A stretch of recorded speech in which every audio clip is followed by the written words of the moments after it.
Hi. Yes, I called it.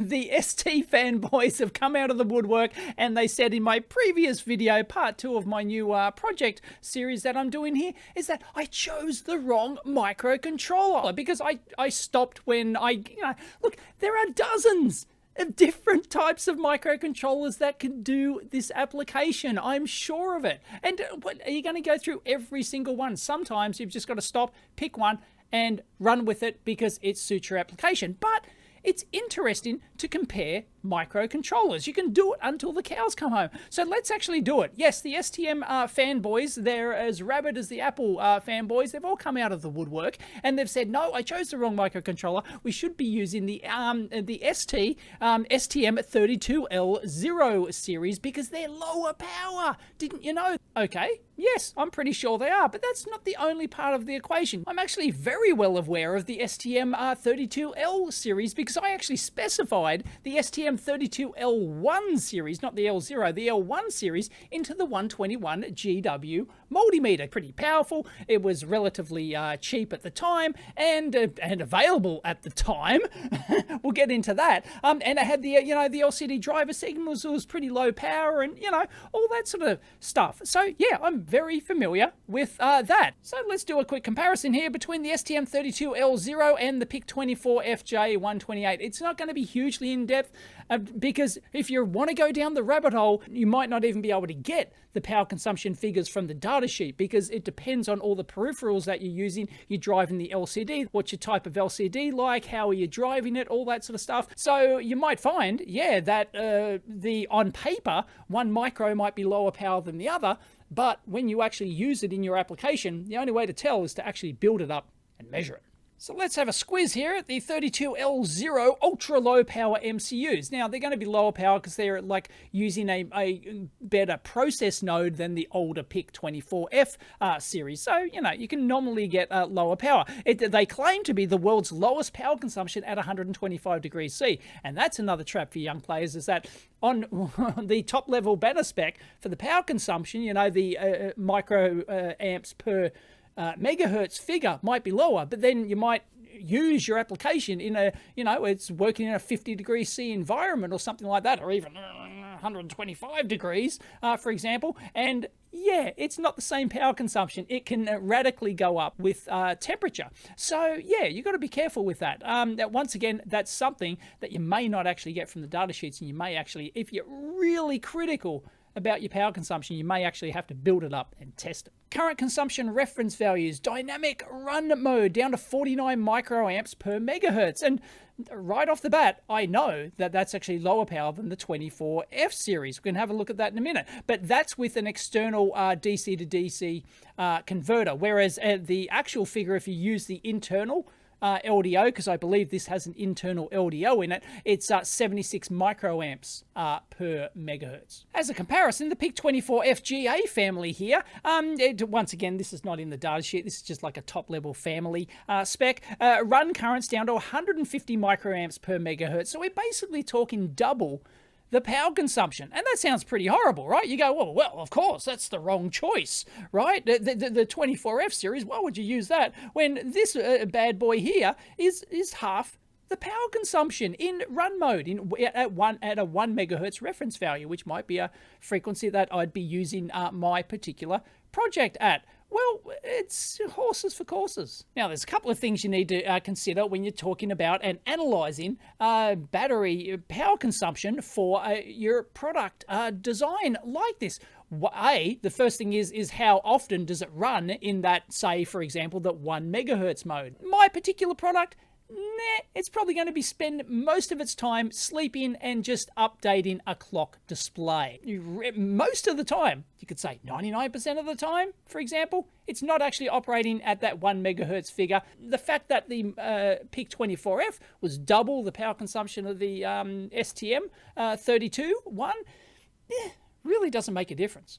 And the next thing to consider is what type of batteries you're using. My product might use, for example, I haven't finalized it yet, but might use a couple of AA Batteries, for example, let's run the numbers. Let's get the confuser out here. Even at 25 milliamp discharge, you would still get like 3,000, or approaching 3,000. You can see that on the graph here. This is actually a good graph to look. It's got the milliamp hour capacity here versus the drain current. And of course, we're operating down because we're using a segmented LCD, and it's drawing NAF4, right? Sniff of an oily rag stuff. We're almost approaching 3,000, but let's call it 2,500 milliamp hours. So even if we were running this thing continuously 24/7, 365 days a year at that full operating frequency, which we're not, but let's just take that as a worst case, 2.5 amp hours, okay, divided by 150 microamps. That gives us 16,666 hours divided by 24 hours in a day divided by 365 days in a year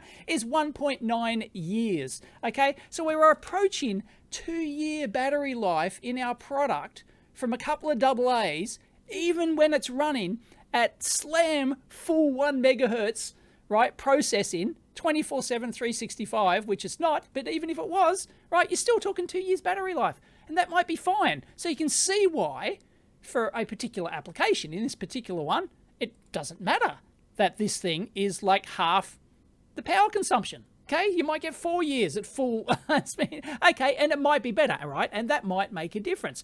Okay, if you're powering it from like a CR2032 coin cell or something, okay, you need to start, considering this sort of stuff. But really, it's, the fact that it's half the power consumption sounds fantastic, but really, it's not a reason that you go, oh, I must use the STM32 over the PIC because it's half the power consumption. It just doesn't really matter in this particular case. So here's where we can start going down the rabbit hole. And trust me, this video would be hours and hours long if I actually went down the full rabbit hole on power consumption comparison between these two devices. And you can spend a week actually, really comparing devices like this. If you're, doing like a watch product or something like that, really ultra low power type stuff, you really have to go down the rabbit hole here. And look, let's go into the PIC24FJ. Let's actually have a look at the LCD, for example, because not only are there many different modes, both microcontrollers have many different modes. They have sleep and deep sleep and, wake up and then full run mode and partial run modes and all sorts of interrupt modes, all sorts of different modes, right? Ones where you're running your ADC, one when you're not, and, all sorts of things like that. But in this particular case, really, all our micro is doing is when it's running, okay, it's running at, say, the 1 megahertz frequency range. So we've got the known current for that. And then you've got the current for the LCD. So incremental current driving a segmented LCD. And you've got different modes here. You've got low power resistor ladder mode. You've got medium power resistor ladder, high power resistor ladder mode, depending on contrast and stuff that you actually want. So this is the incremental current above, so the delta current, that's why it's got delta LCD. So the additional current required above the operating current of the microcontroller. And then we've got typical and maximum figures here. And this is from 2 volts to 3.6 volts operation, for example. And yes, the ST ARM one, I think, goes down to 1.65 volts. So if you really needed, to go down to a lower voltage, that might be a better part. That might be a deal breaker for you. In this particular case, 2 volts minimum operation is just fine. Typical figure for an LCD here, though, it might be, you might have the high power resistor ladder mode. That could be 64 microamps, or it could be worst case if you're doing worst case design figures, which, you probably should be, right? It's 140 microamps. Once again, that'll be at like the higher temperatures. And they've got different figures for the 2 volts and 3.3 volts here. So it's going to dynamically change as your battery drops in voltage, for example. There's an extra 100 microamps right there. Anyway, if you're talking specific devices here, we really have to use, you can see down here, we have to use the STM32L0X3, because the X3 is the only one that has a segmented LCD driver down here. We don't need much memory, for example, right? right? Even 32K and 8K of SRAM is overkill, right? So we're only talking about, because you want the cheapest device you can, we're only talking about these two parts down here, the L053C6 or the L053R6. So here's our data sheet, okay? Yeah, as I said, 1.65 to 3.6 volt operation, 270 nanoamp standby mode, 400 nanoamp stop mode, and then you've got the RTC as well. We haven't even gone into the RTC, which I'm going to have, and that 88 microamps per megahertz in run mode. Half the value of the nominal PIC. But let's see if we can find some LCD consumption data, shall we? Optional LCD power supply scheme. So yeah, it's got internal thing for a step-up converter and stuff like that. That's all cool and groovy. Supply current characteristics. We're getting there. These things are often buried in the parameters of the data sheet. You've really got to have a look. Well, hello. Right off the bat, what's going on here? Is that banner spec? Can you smell some BS in the banner spec? Maybe. Look, check this out, right? Under these conditions, range 3 V core is 1.2 volts, so that's the core voltage that it's running at. As I said, it's got an internal low dropout regulator in there. At 1 megahertz, 165 typical microamps. What happened to the 88 or whatever we were running at? Supply current in run mode, code executed from flash. Once again, you've got to go into all the different clocking modes and the clocking sources, all sorts of jazz like that. But I've got a figure here of 165 microamps. That's basically the same as the PIC. And this one up here was flash code executed from flash. Well, wouldn't you execute your code from flash? Isn't that a given? Okay, and it starts to lower with the flash switched off, 135 microamps. Okay, we're still not like at the 87, 88 or whatever it was. Okay, supply current in sleep mode, flash off, right? Hats off to the ST data sheet here. They're giving you like really comprehensive figures here, but this is in sleep mode. I can go into the different modes and everything, right? But we're still talking 57 microamps, right? 43 microamps. This is not nanoamps, right? This is microamps in sleep mode. Supply current in low power run mode. This is where it's going to work. Oh, no. Okay, so that's only low power clocks. Okay, because it has an internal RC 32 kilohertz clock. Okay, so that's not our 1 megahertz mode anymore, which is great if you're in clock mode or something, you know, your product's shut down and you just update in a, you know, a clock display or something like that, then that's fine and groovy. That's why you can get, you know, 4.7 microamps and stuff like that. Yeah, nah, where's this 88, 87 microamps? Where are we seeing that in the data sheet? Right? Maybe I can search for 88. Can I do a Control F? 88? No. So if we go back to the PIC over here, and then if you want to, once again, go down the rabbit hole, there's a little 3 next to that, right? If you go down here and have a look at 3, base idle current is measured with all of these different modes, right? So this is why I'm saying, if you're really serious about this sort of stuff and you're really comparing devices like this, if I was designing a professional product at a professional company and we had all the money and all the time and all the resources to actually, you know, choose a proper microcontroller like this, to choose like the optimum, absolute optimum part for the application, then I would be building this up. I'd be building up 2 different, you know, I'd use data sheets to narrow it down to, you know, 2, maybe 3, you know, competing micros that I'm trying to use, and then I would build up just demo boards for them, and then just use that and then design onto those boards like proper little current consumption shunts and, like, you know, jumpers and all sorts of things that I can easily, you know, measure the in-circuit current consumption. I'd run code on both of them, right? But this takes time and effort, right? So you've got to have the time and the resources to actually do this. It doesn't cost much to spin up a cheap board and buy a couple of one-off parts and, you know, hand assemble them,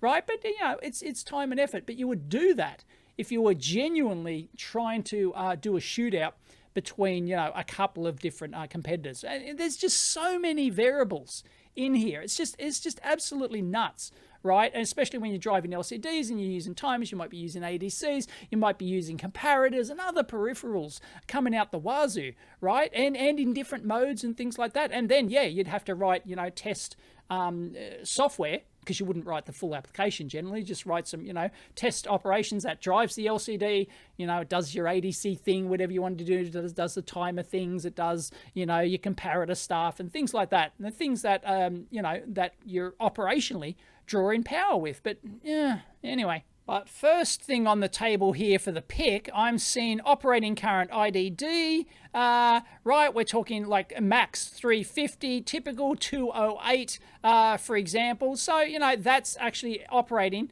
at 1 megahertz, okay? So that's at half a million MIPS, is million instructions per second. And if you're really comparing, it's not just microamps per megahertz, it's, how many instructions per microamp. It's great to run at 1 megahertz, but if you can only process half as much as compared to the other device or whatever, then that could make a difference. It's how many instructions per microamps, really. But once again, that's only on the processor side of things, right? When you're talking about all your sleep modes and power down modes or low power modes and stuff like that, wow. Like, I honestly could not cover it, even for a relatively simple application like this, which is just driving an LCD. Really, to do a shootout between two different devices is like hours, many hours worth of videos, and then building up like comparison boards to actually seeing that they're, that they're not BSing you in the specs, and they do actually perform as claimed. Or you simply cannot get all the information in there. But anyway, we've got like operating current, okay, which is IDD. Then we've got idle current, so it's sitting there idle. It's not in some power down mode, but it says it's doing 1 MIPS. So once again, you'd have to go into the differences between idle mode and 1 MIPS at 2 megahertz, because this is lower consumption. Okay, you'd have to go down here and check what things are all turned on and stuff like that. This one's actually lower power consumption at twice the MIPS as this one here. Like, what the? And this is half the MIPS, half the frequency, and it's more, because it's probably got more stuff on. Anyway, back to the ST. I'm still trying to find some LCD power consumption. I haven't found yet where it's getting this 88 microamp per megahertz figure from. Okay, now they do have some figures for the LCD controller. They're saying the iLCD. So is there a voltage for LCD pin? And that's only typically 3 microamps. Low drive resistor network, right? There's a high drive resistor network. That's what Microchip were specifying, but that's it, right? They're not telling you. So going back to the Microchip over here, actually the Microchip is lower, typical, right? 1 microamp for the low power resistor ladder, 1.3 microamps typical, could be as maximum could be as high as 12.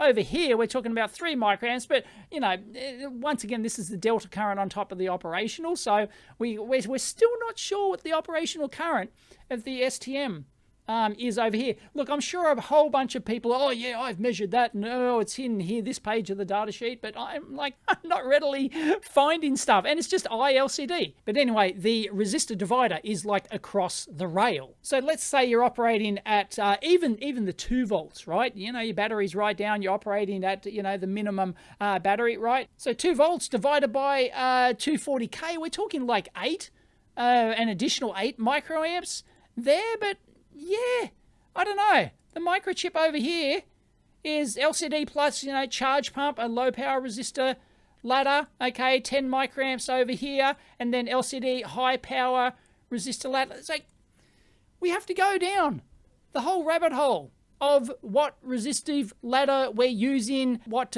charge pumps we're using for the LCD, what type of LCD we've got, and, the contrast that we want, and all sorts of things. This is why, from the data sheets, if you wanted to do a real shootout, as I said, you've probably got to build these things up and measure it. So yeah, I'm not sold on this 88 microamps per megahertz in run mode. It might be taking that from a higher frequency figure and dividing it or something like that, because like you go in here, supply current in row mode, even when you're executing the code from RAM, I assume, how easy is it to copy the row from flash to RAM? I don't know, it might be trivial, but if even when you're executing it from RAM, I'm getting 135 microamps at 1 megahertz. Wouldn't be the first time that a manufacturer has, rub some snake oil on the top level banner spec. Leave it in the comments down below. Am I missing it? Is it somewhere else in here? In run mode, code with data processing, running from RAM. And if it's running from flash, it's like it's on par with the PIC, or even potentially worse. So anyway, as I said, huge, absolute huge rabbit hole, many hours of videos just to do that, and many weeks of work if you wanted to actually build up to and compare it. But of course, one of the things with the STM that they're infamous for, the Chipageddon, the component supply crisis.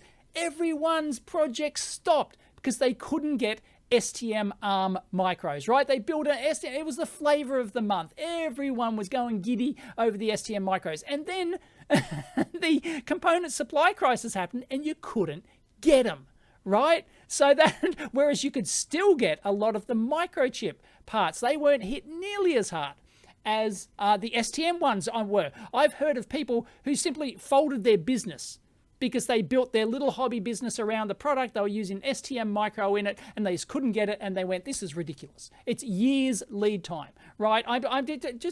They just shut up shop, right? Because they couldn't get these parts. So let's get these two different parts, the C6, R6 here, okay? Quantity. Their prices are pretty much on par between the PIC and the STM here. So really, it's not, there's real no difference in the price. They're $2 something in quantity, volume, but look, stock. 0, 0, 0. Oh, 180. They've got 180 in the tray. 26,400. There you go. So future electronics have 26,000, but in trays, once again, like you might prefer them in reels, right? And $2.96. So you're actually paying a premium for that. By the looks of it, that's 160 quantity. Looks like you have to pay that minimum. Looks like you may, I don't know, you might get a little bit of a discount for higher quantity on that. 0, 0, 0, 1900, right? It's not looking good. Yeah, A Ming's Holding, so that's some weirdo distributor. Sit, never heard of them, right? So there's 29,000 somewhere in Europe, maybe. But yeah, nah. Right? It isn't a good vibe. Let's try this other part. Stock 0, right? So we're talking Arrow. They're practically one of the biggest providers. DigiKey, okay, they have 2600 in stock, but you might get a, oh, there we go. If you've got to buy 2500, so if you bought all of them, you know, you're paying almost $3 a part there. But 0 stock, 0, okay, 1400, right? So, okay, you might be able to get your first run. Buy the parts before you design the PCB. Just buy the parts, have them in stock, you know, take that financial risk, buy them now so that you're guaranteed to have them. But yeah, not that terrific, is it? So we can order direct here, okay? We can go over to here. Here's the part. All they tell you is that it's in stock. There's no quantity, right? Yeah, they got it in stock. Trust us. Try and order 10,000 of them. But if you compare that to the microchip part, DigiKey have 11,000 in stock over here, okay? So that's pretty schmick. Yeah, 12,000 is a better vibe, and just based on the history, I would trust being able to get microchip parts better than I'd trust trying to get the ST parts. Now, as for the other major requirement in my product was the 32-bit timer here. And this one, it does actually have, the ST has actually 9 timers, one 16-bit with up to 4 channels, 2 16-bit with up to 2 channels. So somebody said you can actually cascade them internally, and I will believe that. But once again, you'd have to check specifics. But of course, one of the cool things about the microchip is it had core-independent animation of the LCD. So you could do autonomous blinking of displays like this. You could do complete alternating displays. Animation happens in low power mode, for example. Can you get the same sort of thing? Once again, you have to build these up and you'd have to actually measure them. Spend a month of design effort just really comparing, you know, even just 2 micros, let alone more. So does the STM have that? I do believe it has like blinking. Yeah, here it is here. It says it supports blinking mode, whatever that means. But is that core independent? Does it operate in low power modes? Does it just flash a thing off and on? Or can you do like complete LCD swaps like you can on the microchip one? That could be your decision made right there because you wanted all that animation capability that the microchip offered, for example. So there you go. Up to 8 pixels can be programmed to blink. That's it. So it can't do the full swap.